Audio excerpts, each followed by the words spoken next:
Inshuti muvandimwe, ndagusuhuje. Amahoro n'imigisha biva ku Mana Data twese bibe muri wowe, kandi mboneraho no kukwifuriza isabato nziza wowe udukurikiye.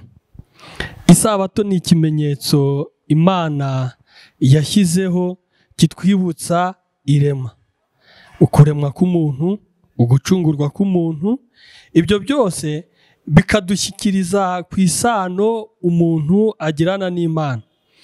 Imana imaze kurema ibintu byose, yaremye umuntu, imurema mu ishusho yayo, kandi imurema imukunda cyane. Kandi Imana yamuhaye amategeko agomba kugenderaho. Ndetse igihe yaremwaga, mu ijuru bavugije impundu cyane, barishima, ndetse ngo haba igitaramo gikomeye cyane. Ariko igihe yari amaze gucumura, mu ijuru hacitse igikuba, abamarayika bareka kuririmba, kuko hari habonetse ikibazo hagati y'Imana n'umuntu.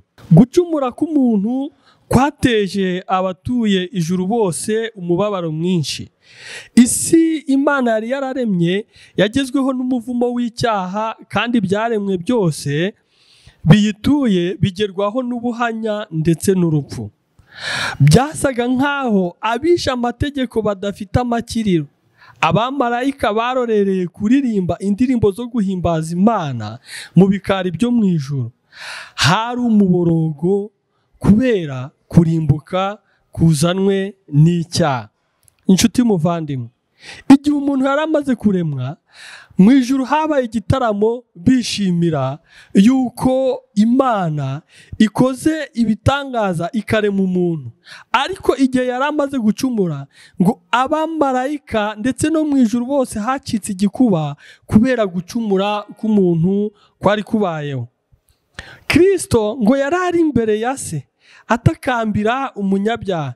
Igihe abamarayika bo mu ijuru bari bategerezanije amatsiko ibigiye kubaho, uwo mwiherero wamaze igihe kinini, umwiherero wabaye mu ijuru igihe umuntu yari amaze gucumura, ngo wabaye igihe kinini abamarayika bawutegereje cyane, bategerezanije amatsiko kumva ibivuye muri uwo mwiherero.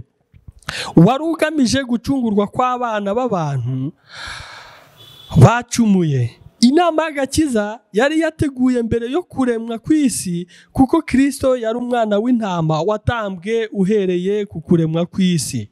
Ariko kandi ntibyari byoroshye kugira ngo umwami w'ijuru n'isi yijishure umwana we ngo apfire ubwoko bwacumuye.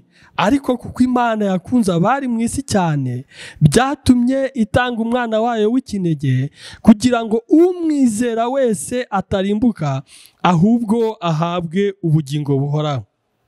Mbega urukundo Imana yakunze abari mu isi kandi bo batarayikunze! Ninde warondora iby'urwo rukundo rurenze ubumenyi bwose? Tugiye kwigana icyigisho kivuga ngo urukundo rw'Imana rukiza. Mbere yuko dutangira, reka dusenge. Turagushimye Uhoraho, Imana ikomeye.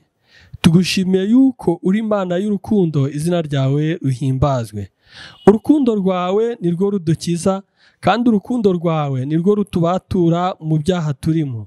Turakwinze kugira ngo utwigishe urukundo rwawe, kandi Mwuka wawe wera azadusobanurire mu izina rya Yesu.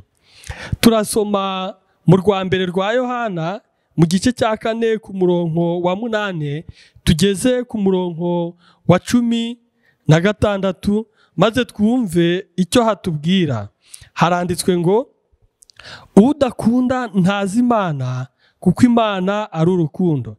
Iki nicyo cyerekanye urukundo rw'Imana muri twe, nuko Imana yatumye umwana wayo w'ikinege mu isi, kugira ngo tubone uko tubeshwaho nawe.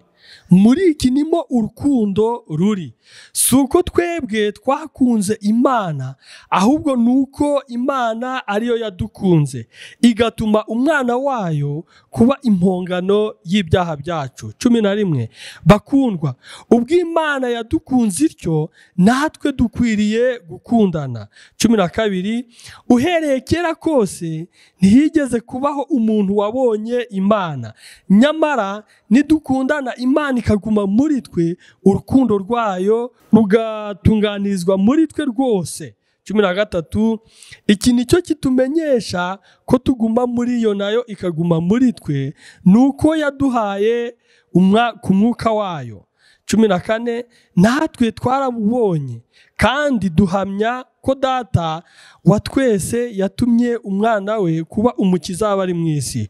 Uvuga yuko Yesu ari umwana w'Imana, Imana iguma muri we nawe akaguma mu Mana. Natwe twamenye kandi twizeye urukundo Imana idukunda. Imana ni urukundo, kandi uguma mu rukundo aguma mu Mana, Imana ikaguma muri we. Nshuti muvandimwe, urumva uburyo iri somo ritubwira yuko udakunda atazi Imana, kuko Imana ari urukundo. Iyo Bibiliya ivuze ko Imana ari urukundo, ntibisobanura ko urukundo ari umwe mu mico y'Imana. Oya, bisobanura ko Imana ari urukundo. Nanone kandi bigasobanura ko urukundo ari wo muzi wa kamere yayo. Urukundo ni wo muzi wa kamere y'Imana. Bityo rero dukeneye gusobanukirwa buri kintu cyose cyerekeye Imana n'ibyo ikora byose mu rukundo rwayo. Nanone kandi tukagomba gusobanukirwa neza ishingiro ry'agakiza kacu riboneka muri kamere y'urukundo rw'Imana. Nshuti muvandimwe, ndagira ngo nkumenyeshe yuko ibyo Imana ikora byose ibikora mu rukundo rwayo, kandi kamere y'Imana ntabwo idukunda kubera yuko hari icyo twakoze, ahubwo idukunda yuko ari Imana y'urukundo. Muri Yohana 3:16, kuko Imana yakunze abari mu isi cyane byatumye itanga umwana wayo w'ikinege. Icyayiteye gutanga umwana wayo w'ikinege nuko ari urukundo, nuko idukunda. Mu Befeso igice cya 2 ku murongo wa 4, uburyo Pawulo yakomeje kubisobanura, yaravuze ngo ariko Imana kuko ari umutunzi w'imbabazi yaduhinduranye bazima nande na Kristo. Nukuvuga ngo twari dupfuye tuzize ibicumuro byacu, nyamara urukundo rw'Imana n'imbabazi zayo byaduhinduranye bazima nande na Kristo. Kubw'urukundo rwinshi yadukunze, ubwo twari dupfuye tuzize ibicumuro byacu, ashyira muri entre parenthèse ubuntu nibwo bwadukijije, nuko ituzurana nawe, itwicaranya nawe mu ijuru mu buryo bw'umwuka turi muri Kristo, kugira ngo mu bihe bizaza izerekane ubutunzi bw'ubuntu bwayo buhebuje byose itugirira muri Kristo Yesu. Nshuti muvandimwe, ubwo Adamu na Eva bari bamaze gucumura, inyoko muntu yose yari iguye mu cyaha. Ni ukuvuga ngo kuko Imana yari yabwiye Adamu ngo nukiryaho no gupfa uzapfa, urupfu rwahise rwinjira mu bugingo bwa buri muntu wese. Ntabwo ari uru rupfu tuvuga, ahubwo ni urupfu rw'iteka ryose. Ariko igihe Imana yari imaze kuduhinduranya bazima na Kristo, yatuzuranye nawe. Ni ukuvuga ngo umuntu wese wizera urwo rukundo rw'Imana, Kristo yaramupfiriye, amaze gupfa arazuka. Ubwo nawe yapfiriye muri Kristo ndetse azukira muri we, akaba nta teka gicirwaho, ahubwo ahabwa ubugingo buhoraho kuko kwizera Kristo Yesu. Tito igice cya 3 ku murongo wa 3 kugeza 5 aratubwira ngo iki? Kuko natwe kera twari abapfapfa tutumvira kandi tuyobagurika. Uyu ni Pawulo wandikiye Tito, ari kumwereka uko kera bari bameze, kera bataramenya ubuntu bw'Imana, kera batarumva urukundo rw'Imana, kera aramubwira kuko natwe kera twari abapfapfa tutumvira kandi tuyobagurika, turi mu bubata bw'irari ribi n'ibinezeza bitari bimwe, duhora tugira igomwa n'ishyari, turi abo kwangwa urunuka natwe twangana. Urumva kamere Pawulo icyo yabwiraga Tito, yaramubwiraga uko bari bameze kera batarashyikira ubuntu bw'Imana. Nyamara ku murongo wa 4 yaravuze ngo nyamara kugira neza kw'Imana umukiza wacu n'urukundo ikunda abantu bibonetse iradukiza, bidatewe n'imirimo yo gukiranuka twakoze, ahubwo kubw'imbabazi zayo idukirisha kuhagirwa ariko kubyarwa ubwa kabiri, ikadukirisha no kuduhindura bashya n'umwuka wera. Urumva neza Pawulo uburyo abwira Tito, nyamara kugira neza kw'Imana kuje kuradukiza, idahereye ku byo twakoze, idahereye ku bikorwa byacu, idahereye ku bwiza bwacu, idahereye ku kintu icyo ari cyo cyose, ahubwo iradukiza itabitewe n'imirimo yo gukiranuka twakoze. Icyo nicyo Pawulo yari ari guhugura Tito. Ahubwo kubw'imbabazi zayo, ibyo yabikoze kubw'imbabazi zayo, yadukijije kubw'imbabazi zayo, atari ku kintu cyose umuntu ashobora gukora. Nicyo gituma niba tugiye gusobanukirwa tukanishimira inkuru y'agakiza kacu, tugomba gushora imizi mu rukundo rw'Imana. Nta kindi mukristo unkurikiye, nta kindi ukwiriye kwishingikirizaho gusa usibye urukundo rw'Imana. Pawulo we aravuga ati Imana yadukijije ntacyo ihereyeho, yahereye ku busa. Nawe tekereza igihe umuntu yari akiva mu biganza by'Imana yera, ariko yaje gucumura ndetse yanga no kumvira amategeko y'Imana, ariko kuko Imana imukunda, kuko Imana ari urukundo, yemeye gutanga umwana wayo mbere isi itararemwa, kugira ngo umunyabyaha wese wizeye izina ry'umwana wayo abashe kugenza ute, abashe gukira. Niyo mpamvu rero niba dushaka gusobanukirwa n'urukundo rw'Imana, tugomba gushora imizi muri yo, tukamenya kamere yayo, tukamenya urukundo rwayo, tukamenya n'icyayiteye kudukunda, yuko nta kintu na kimwe yahereyeho, ahubwo yahereye ku busa kubw'urukundo rwayo. Mu Befeso 3:14 ku murongo wa 19 kugeza 19, nicyo gituma mfukamira data wa twese. Uwo ninde? Ni Pawulo. Avuga yuko ikimutera gupfukamira data wa twese ari uko yamukijije nta kihereyeho, uwo imiryango yose yo mu ijuru n'iyo mu isi yitirirwa, ngo abahe nk'uko ubutunzi bw'ubwiza bwe buri gukomezwa cyane mu mitima yanyu kubw'umwuka we, kandi ngo Kristo ahore mu mitima yanyu kubwo kwizera, kugira ngo ubwo mumaze gushorera imizi mu rukundo mukaba mushikamye. Twabonye yuko tugomba gushorera imizi mu rukundo rw'Imana. None Pawulo we aravuze ngo ubwo mumaze gushorera imizi mu rukundo rw'Imana mukaba mushikamye, muhabwe imbaraga zo kumenyera hamwe n'abera bose ubugari bw'umurambararo n'ubugari bw'igihagararo n'uburebure bw'ikijyepfo bwarwo ubwari bwo. 17, kandi ngo Kristo ahore mu mitima yanyu kubwo kwizera, kugira ngo ubwo mumaze gushorera imizi mu rukundo mukaba mushikamye, muhabwe imbaraga hamwe n'abera bose. Iki yari ari kubwira Ababefeso, yari ari kubasobanurira yuko bagomba kumenya ubugari, uburebure n'umurambararo bw'urukundo rw'Imana. 19, mumenye n'urukundo rwa Kristo ruruta uko rumenywa, ngo mwuzuzwe kugeza ku kuzura kw'Imana. Uyu nguyu ni Pawulo yari ari kubivuga neza, ahugura Abefeso, abereka uburyo urukundo rw'Imana ari rugari cyane, kurwiga ndetse no kururondora bigoranye cyane. Nshuti muvandimwe, hari n'igihe n'indimi zacu zituma tutumva urukundo rw'Imana, kuko urukundo rw'Imana hari igihe tuvuga ngo urukundo, ukaba wakumva urukundo mu kirimi cy'ikinyarwanda cyacu, no mu cyongereza ukavuga love, no mu gifaransa bakavuga ngo l'amour.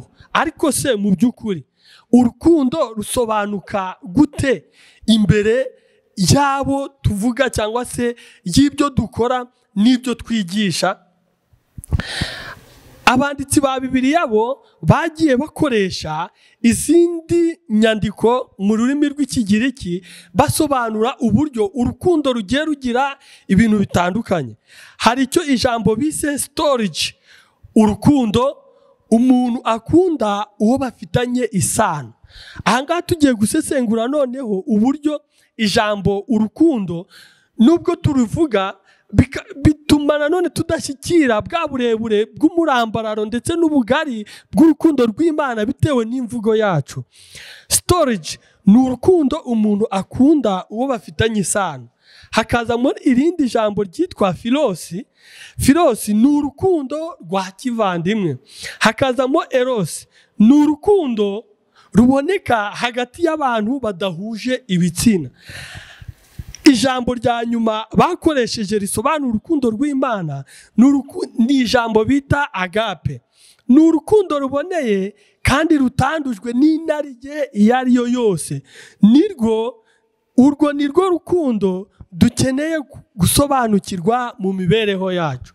Urukundo agape, urwo nirwo rukundo Imana yadukunze. Muri make urukundo rwa kimuntu ruba rufite ibyo rwishingikirizaho, naho urukundo rw'Imana nta kintu na kimwe rwishingikirizaho.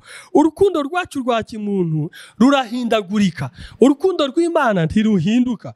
Urukundo rwacu rwa kimuntu rukurura rwishyira, ariko urukundo rw'Imana rwitangira abandi. Igihe tumaze kwemera urukundo rw'Imana agape, nibwo ubutumwa bwiza buzahindukira inkuru nziza idashingiye ku byo tubanza gukora, kandi nitumara gushora imizi no gushikama mu rukundo rwayo, nibwo tuzashira ubwoba tukayikorera tutabitewe no kwikunda. Nitumara gusobanukirwa urukundo rw'Imana, tuzakorera Imana tutabitewe no kwikunda kwacu, tutabitewe n'inyungu tuyifiteho, ahubwo tubitewe n'uko idukunda.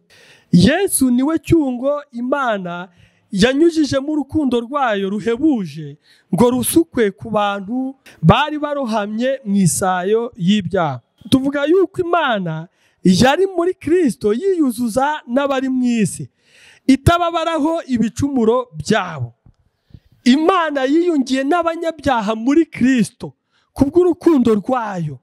Ntago ibabaraho ibyaha, kuko umwizera wese atagomba kurimbuka, ahubwo agomba guhabwa ubugingo buhoraho. Imana yababaranye n'umwana wayo mu kababaro k'Igetsemani no mu rupfu rw'inyabihanga.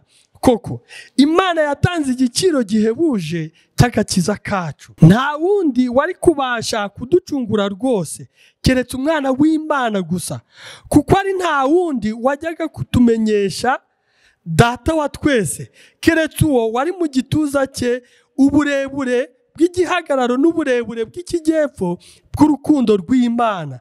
Nta wundi wabashaga kumenyesha abandi keretse uwari ubuzi. Nta kindi kintu cyakwerekana uko Data wa twese yakunze abari bazimiye keretse igitambo gihebuje cya Kristo cyatambiwe abantu baguye. Icyo nicyo kitwereka urukundo rw'Imana. Twabonye yuko urukundo rw'Imana ari urukundo rwitangira abandi, rudafite icyo ruhereyeho, urukundo rudahindagurika. Urwo rukundo rero Imana yadukunze yarwerekaniye mu mwana wayo igihe yari ari ku musaraba ndetse no mu gashyamba ka Getsemani, ubwo yasengaga ati, Data, iki gikombe nikindenge. Ariko Imana ntiyashimye yuko ibyo bibaho, ahubwo Kristo yageze nyuma aravuga ati, noneho Data, bibe uko ushaka, njye ntibibe uko nshaka. Kuko Imana yakunze abari mu isi cyane, nicyo cyatumye itanga umwana wayo w'ikinege. Imana yatangiye umwana wayo kubana n'abantu kugira ngo atware ibyaha byabo, abe ari uhanwa mu cyimbo cyabo, atangire ubugingo bwe gucungura ubwabo. Mwumve urwo rukundo rw'Imana. Yesu yemeye kwigira nk'isanga n'ingoyi mu bikomerera abantu bose. Uwahoze ari kimwe n'Imana yifatanije n'abantu ingoyi zidacika. Ndetse Yesu ntiyagize isoni zo kutwita bene se. Oya, kuko kwizera Imana turi bene se wa Yesu. Uwo nguwo wifatanije natwe akigira nk'isanga n'ingoyi, ahindura umuntu wari waraguye amugira umwana w'Imana. Yesu niwe watubereye igitambo, kandi niwe muhuza wacu n'Imana, kandi niwe mukuru wacu wenze kamere y'umuntu akagera imbere y'intebe y'ubuntu asa natwe. Umwana w'Imana yemeye kwitwa umwana w'umuntu, kandi ibyo byose yabyemereye kugira ngo abantu bave mu buhanya bwo guhenebera bwazanywe n'icyaha, ngo bamenye urukundo rw'Imana kandi ngo basangire umunezero w'abera. Incungu twacungujwe no kwihotora kutagira akagero kwa Data wa twese wo mu ijuru, ko gutanga umwana we ngo adupfire. Ibyo byose bikwiriye kutwumvisha urugero rushyitse dukwiriye kugeraho rwerekaniwe muri Kristo. Nshuti muvandimwe, ibyo byose Imana yadukoreye bikwiriye kutwereka urugero Imana yakunze umunyabyaha rwerekaniwe muri Kristo. Ubwo Kristo yadupfiraga tukiri abanyantege nke, turi abanyabyaha, idafite ikiheraho, ariko urukundo rwayo rukayihatira kuza kudupfira, kugira ngo ubwo inyoko muntu yari yarohamye mu isayo y'ibyaha imusayure umukure kure, ndetse ubwo inyoko muntu yari irohanye mu rupfu rw'iteka ryose imukure muri urwo rupfu, imuzurane nawe, nk'uko Pawulo yavuze ngo ituzurana nawe, itwicaranya nawe mu buryo bw'umwuka turi mu ijuru. Ubwo intumwa Yohana yari amaze gushorerwa n'umwuka w'Imana, yitegereje uburebure bw'igihagararo n'uburebure bw'ikijyepfo n'uburebure bw'urukundo Data wa twese yakunze ab'isi bari abo gupfa. Ibyo byamuteye kuramya Imana no kuyiha icyubahiro, abuze amagambo yasobanuza iby'urwo rukundo rukomeye, biramutangaza, arumirwa. Nuko kubwira ab'isi ati, murebe urukundo Data wa twese yatweretse, ko ari rwo rwinshi rwo ko twitwa abana b'Imana. Intumwa Yohana yabuze urugero abivugamo, arangije aravuga ati, murebe urukundo Data wa twese yadukunze rwatumye twitwa abana b'Imana. Mbega uburyo kwitwa abana b'Imana byatumye abantu bagira agaciro. Ibicumuro nibyo bihindura abantu ibiretwa bya Satani, nyamara bene Adamu babasha kuba abana b'Imana kubwo kwizera impongano y'igitambo cya Yesu Kristo gusa.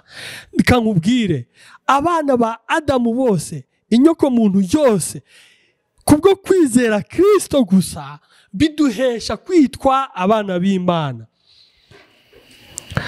Gutwara kamere y'umuntu kwa Kristo niko kwateye abantu kugira agaciro. Abantu baguye iyo biyunze na Kristo babasha rwose kuba bakwiriye kwitwa abana b'Imana. Umuntu uwo ari we wese iyo yiyunze na Kristo yitwa umwana w'Imana. Umuntu uwo ari we wese wemeye igitambo cya Kristo, umuntu uwo ari we wese wizera izina rya Kristo yitwa umwana w'Imana. Urukundo nk'urwo ntacyo twaryoheranyaho, nirwo rwatumye twitwa abana b'umwami wo mu ijuru. Mbega inkuru nziza y'inkoramutima dukwiriye kuzirikana kuruta byose. Mbega urukundo ruhebuje Imana yakunze abari mu isi batayikundaga. Tekereza nawe, urukundo Imana yakunze abantu rwatumye itanga umwana wayo, kandi bo batarigeze bayikunda. Umwana w'Imana, umwana w'ikinege, Imana irijishura itanga umwana wayo kugira ngo ubone ubugingo buhoraho. Uko turushaho gushimikira kumenya ingeso z'Imana no gutekereza umusaraba wa Yesu, niko turushaho kumenya impuhwe n'ibambe no kubabarirwa n'ukuri n'ibindi byinshi bigaragaza urukundo rw'Imana mu mibereho y'umuntu. Nshuti muvandimwe, agakiza kacu gashingiye mu rukundo rw'Imana gusa. Nshuti muvandimwe, ndagira ngo nkubwire ngo urukundo rw'Imana yakunze umunyabyaha, urukundo rw'Imana yagukunze kuva kera isi itarabaho, ntacyo rwahereyeho, ahubwo rwatumye itanga umwana wayo w'ikinege kugira ngo umwizera wese atarimbuka, ahubwo ahabwe ubugingo buhoraho. Yohana 3:16 cyangwa se kaduhere kuri 14, aho hatubwira ngo kandi nk'uko Mose yamanitse inzoka mu butayu, niko umwana w'umuntu akwiriye kumanikwa kugira ngo umwizera wese abone guhabwa ubugingo buhoraho. Nk'uko Mose yamanutse inzoka mu butayu, uyirebyeho agakira, ni nako umwana w'Imana yagombaga kumanikwa ku musaraba, umuntu wese umubonye, umuntu wese umwizeye akabona ubugingo buhoraho. Kuko Imana yakunze abari mu isi cyane, ntago ari gahoro, ahubwo kuko Imana yakunze abari mu isi cyane, icyo nicyo cyayiteye kugira ngo itange umwana wayo w'ikinege. Icyateye Imana gutanga umwana wayo w'ikinege ni urukundo. Nta kindi yari ishingiyeho usibye urukundo rwayo, kugira ngo umwizera wese, yaba umukiranutsi, yaba umunyabyaha, yaba umuntu uwo ari we wese, umwizera wese ahabwe ubugingo buhoraho. Iyo niyo ntego y'Imana yatumye itanga umwana wayo, kugira ngo uyizera wese abone ubugingo buhoraho. Nshuti muvandimwe, icyo turarikirwa muri uyu mwanya ni ukumenya uburyo Imana ari urukundo, ni ukumenya uburyo Imana yadukunze nta kihereyeho. Pawulo we yavuze ngo iradukiza itabitewe n'imirimo dukora. Utazagira ngo hari icyo uzabanza gukora kugira ngo Imana ibashe kugukiza, ahubwo igukiza ari nta kintu na kimwe ihereyeho kubwo urukundo rwayo. Nshuti muvandimwe, ndagira ngo tuzirikane urukundo rw'Imana kugira ngo njye nawe tubone ubugingo buhoraho, kandi tunayikorere, kuko twamaze kumenya ubwiza bwayo n'urukundo rwayo. Tunayikorere ntacyo duhereyeho, ahubwo kuko ariyo idukunda, natwe tuyikunde. Nituyikunda tuzashorera imizi muri yo, nituyikunda tuzakora ibyo gukiranuka, nituyikunda imibereho yacu izaba ariyo gushimwa n'Imana gusa. Imana ibitubashishe kandi dushoboze ibyo tutakwishoboza. Umwuka wera dusobanura urukundo rwayo mu izina rya Yesu. Kadusenge. Uhoraho, turagushimye yuko wadukunze nta kintu na kimwe uhereyeho. Udusobanurire urwo rukundo rwacu rusobanuke mu mibereho yacu, kandi turutuze muri twebwe kugira ngo tubeho dushimwa nawe mu izina rya Yesu.